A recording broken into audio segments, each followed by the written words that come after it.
Allez, on va se perfectionner un petit peu maintenant qu'on sait comment créer des mesures, créer des visuels.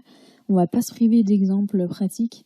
Donc, un des travaux statistiques qui revient régulièrement, c'est le diagramme de Pareto. Alors, un petit rappel sur ce diagramme, il a été défini donc au 19e par un économiste italien qui s'appelle Vilfredo Pareto, et il sert à étudier la relation entre les causes et les effets d'un phénomène. Et il en a résulté une loi bien connue selon laquelle 20% des causes sont responsables généralement de 80% des effets. Par exemple, si vous vendez des produits, souvent vous êtes à peu près dans ces proportions-là, c'est-à-dire que à peu près 20% de vos produits génèrent 80% de votre chiffre d'affaires.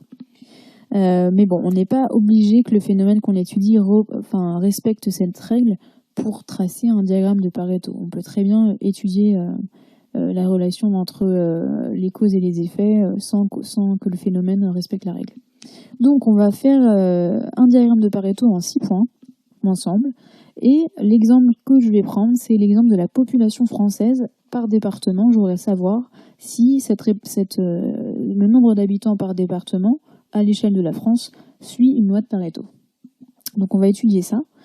Notre premier point, c'est regrouper les données selon le phénomène étudié, selon aussi le niveau de granularité souhaité. Donc, d'abord, ici, on a un fichier avec la population par commune, où on a également pour chaque commune le département et la région associés. Et donc, il faut qu'on définisse sur quelles données, sur quel niveau de granularité on va calculer notre Pareto. La commune, le département ou la région. Donc, si c'est la commune, c'est facile, notre table est déjà toute prête, les données sont déjà regroupées. Une ligne égale une commune égale un nombre d'habitants, donc on passe à la suite. Si c'est le département ou la région, ce qui est notre cas, puisqu'on veut étudier tout ça par département, il va falloir regrouper les données par département. Donc pour faire ça, je vais créer une nouvelle table, une table en fait résumée, et pour ça je vais me servir de la fonction summarize. Donc je vais dans le ruban modélisation, j'appuie sur nouvelle table, parce que je vais créer une nouvelle table, et donc je vais l'appeler résumé, sans accent volontairement parce que j'aimerais bien après pouvoir utiliser l'auto-suggestion. Et donc je vais faire résumé égale summarize, puis on peut se laisser guider. Donc la table à partir de laquelle je crée cette nouvelle table, c'est ma base de données en fait, qui provient de l'INSEE. Je vais grouper les valeurs par département. Donc dans ma table de données, c'est la colonne département, DEP. Et je vais appeler nombre d'habitants, ma colonne sur laquelle je me sers à regrouper les valeurs, donc selon la somme du nombre d'habitants. Donc somme de la colonne qui dans la base INSEE s'appelle P14 POP. C'est parce que j'ai des données sur l'année 2014. Voilà, donc on voit apparaître une nouvelle table sur la droite. Et si je clique dessus, on voit qu'on a la liste des départements et la population associée. C'est-à-dire la somme du nombre d'habitants sur les communes d'un département. Point numéro 2, on va classer les éléments de notre nouvelle table par ordre décroissant. Donc le département qui a le plus d'habitants a le rang 1, ensuite 2, 3, etc. Pour ça, on va servir de la fonction rankx. Donc pareil, on peut se laisser guider par la fonction. Notre ranking va s'appuyer sur notre table résumée et on fait le ranking selon le nombre d'habitants. Voilà, on a dans notre table un ranking qui a été évalué pour chacune des lignes, donc chacun des départements qui sont représentés par leur ranking. Ensuite, on va calculer la somme cumulative. Donc, la somme cumulative, c'est un calcul qu'on applique à un ensemble de lignes, donc c'est une mesure. Cet ensemble de lignes, c'est par exemple la somme, si je calcule la somme cumulative du département ranké 3, je vais faire la somme du nombre d'habitants des départements rankés de 1 à 3. Et donc, j'ai besoin d'identifier, de sélectionner un certain nombre de lignes. Donc, n lignes, c'est quand je calcule la somme cumulative du ranking n. Donc, pour ça, ce bout de formule qui me sert à identifier ces lignes, on va créer notre formule étape par étape. C'est grâce à la fonction filter qu'on va pouvoir le faire. Donc, on va faire un filter, on va défiltrer entre guillemets sur toute la table. Donc, on va sélectionner toute la table. Et sur cette table, résumée, on va sélectionner toutes les lignes dont le ranking est inférieur ou égal au max de ranking. Alors à quoi ça sert de faire ça?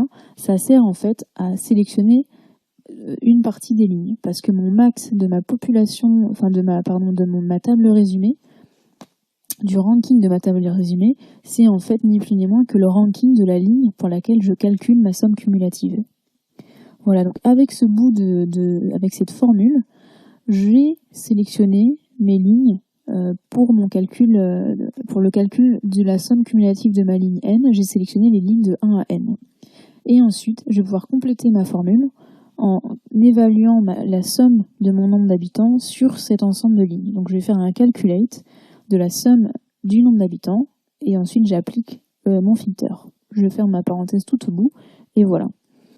Donc je vais vous montrer le résultat. Donc je vais créer un tableau, je vais y mettre le ranking, je vais y mettre aussi le nombre d'habitants par département.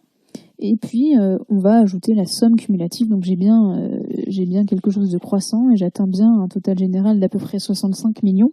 Donc voilà, ça paraît cohérent. Ensuite, point numéro 4, on va calculer le total général. Alors pourquoi? Parce qu'on a besoin ensuite du total général pour calculer le pourcentage cumulatif. C'est le point qui est juste après. Donc, retour dans Power BI. Alors dans notre cas, le total général, c'est la somme des habitants, tous départements confondus. Donc c'est nos 65 millions et quelques. Donc comment calculer ça? Alors vous me direz, c'est facile, c'est une nouvelle mesure et on va faire la somme du nombre d'habitants. Ok. Donc je vais créer cette mesure, total, on va l'appeler comme ça, total habitants, égale somme du nombre d'habitants. Voilà, tout simple. Je la visualise dans une carte, ok, nickel, 65 millions. Je la mets dans mon tableau où j'ai mon ranking, et là, pas de pot. C'est pas le résultat que j'attends. Moi, je veux un total général, et je veux que pour chaque ligne, j'ai un total à 65 millions. Pourquoi? Parce que mon total général, c'est le dénominateur qui va me permettre ensuite de calculer le pourcentage cumulatif, et ce pourcentage cumulatif, je le calcule ligne à ligne. Donc il faut vraiment que pour chacune de mes lignes, j'ai un total général, on va dire, qui soit égal à 65 millions. Donc pour faire ça, en fait, j'ai besoin de défiltrer. J'ai besoin de calculer mon total sur l'ensemble de mes lignes et non pas sur une sélection de lignes qui correspond à chacun des rankings de mon tableau. Donc je vais utiliser la même fonction que tout à l'heure, la fonction AllSelected. Ça me permet de sélectionner toutes les lignes de ma table, quel que soit le contexte de filtre de mon tableau. Donc je vais réévaluer ma somme du nombre d'habitants. Donc je vais faire pour faire ça, je vais faire un calculate sur cette mesure et je vais ajouter un filtre sur toutes les lignes du tableau en utilisant AllSelected. Et voilà, ça me donne une formule qui me permet d'évaluer donc mon total général, quel que soit le contexte de filtre de mon tableau. Donc là, je la visualise dans mon tableau et je vois bien que pour chacune de mes lignes, j'ai bien mon total général. 5e et avant-dernier point, on va donc calculer le pourcentage cumulatif. Donc c'est donc pour chaque département, donc représenté dans mon tableau par son ranking, on va faire la somme cumulative, donc c'est-à-dire le nombre d'habitants du ranking 1 au ranking n, divisé par le total général. Donc dans Power BI, je crée ma mesure tout simplement. Je peux m'appuyer je peux faire somme cumulative divisée avec un slash par total général. Je peux aussi, un peu plus classe, m'appuyer sur la fonction divide. Donc je divise la somme cumulative par le total général et je peux mettre une valeur par défaut en cas de problème ou en cas d'erreur de valeur vide ou de valeur nulle. Et je peux noter par exemple problème. Voilà. Et je peux aussi ajouter ce pourcentage cumulatif dans mon tableau. Voilà, donc j'ai ici dans ma table résumé toutes les mesures et les colonnes calculées qui me permettent de construire mon diagramme de Pareto. Et donc c'est le moment de passer au 6e et au dernier point. Alors d'abord on va construire un tableau, donc il est déjà construit en partie, où on va mettre toutes les informations dont on a besoin. C'est plus simple après de faire comme ça, de faire d'abord un tableau, de lister les informations, de vérifier leur cohérence et ensuite seulement de transformer tout ça dans le visuel de notre choix. Donc ici on a déjà le ranking, j'ai ajouté le pourcentage cumulatif, j'ai le nombre d'habitants et voilà, j'ai pas besoin des autres choses. Donc je vais pouvoir, voilà, mes données semblent cohérentes, mes informations sont cohérentes aussi. Je vais choisir un visuel en courbe et histogramme empilé. Et je vais pouvoir mettre le ranking en axes partagés, très bien. Le nombre d'habitants en valeur de colonne, voilà, c'est parce que c'est classiquement comme ça qu'on fait un Pareto, et le pourcentage cumulatif en valeur de ligne. Et voilà, maintenant j'ai plus qu'à affiner la mise en forme pour mettre des couleurs pour la ligne et pour mes colonnes, grossir un peu si je le souhaite les valeurs de la légende, et aussi donner un titre approprié, ça c'est important. Par exemple, je peux le nommer Pareto, population française par département, 2014. Voilà.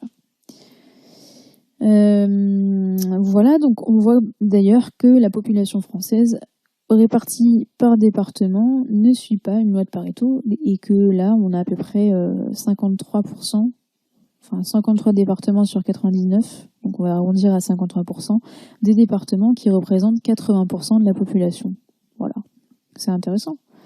Donc maintenant, quel que soit le phénomène que vous étudiez, vous pouvez complètement adapter cet exemple. C'est toujours la même logique de toute manière. Donc vous allez pouvoir rendre compte de la relation entre les causes et les effets avec Power BI. Et l'avantage, c'est que si vos données évoluent, vous avez entre guillemets qu'à rafraîchir le modèle et vos informations vont se mettre à jour et vous allez pouvoir les retransmettre à qui de droit.